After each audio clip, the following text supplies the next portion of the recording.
Hello everyone, in this video, I will show you how to install and activate apps on Shopify.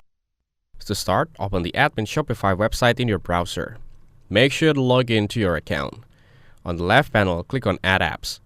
Here, visit the Shopify App Store and click on the search bar. After that, you'll find different categories and features.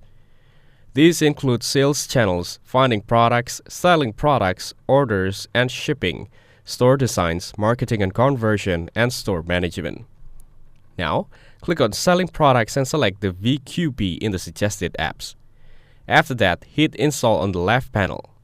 After confirmation, click on Install and it'll show you on the admin's Shopify website. You can start the quiz by providing the information. On the homepage of the admin Shopify website, click on the search bar.